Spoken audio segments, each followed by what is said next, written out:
And if these threats and intimidation are not stopped, there is an appropriate time for the National Guard. So, as a current officer in the National Guard, I am not allowed to talk about this issue. However, what I am going to do is sit here and read publicly domained information about your First Amendment right and your freedom of speech, and also read publicly domained information about the National Guard. So, the reason why I cannot talk about anything or express my opinion is due to the Hatch Act. And the Hatch Act states a covered employee may not engage in political activity while the employee is on duty, in a federal room or building, while wearing a uniform or official insignia, or using any federally owned or leased vehicle. For example, the employee may not post a comment to a blog or social media site that advocates for or against a partisan political party, the candidate for a partisan political office, or partisan political group. I will state that as an officer in the Army National Guard, I did take an oath which states that I will support and defend the Constitution of the United States of America against all enemies, foreign and domestic.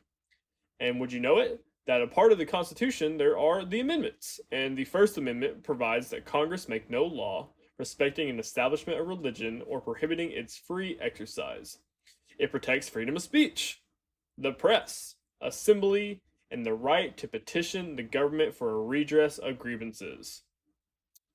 And if any service members are watching this, that there is also the Uniform Code of Military Justice, in which states while the Uniform Code of Military Justice demands obedience to the lawful orders of a superior commissioned officer or governing body, it equally demands disobedience when the order is given illegally.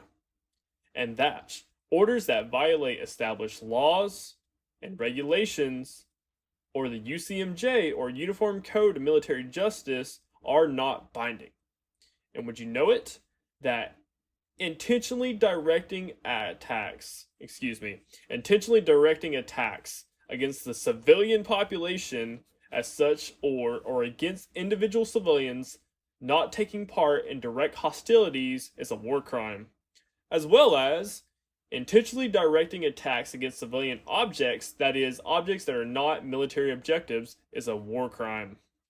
So, I hope that shed some light on the situation, that I was able to read from you publicly domained materials.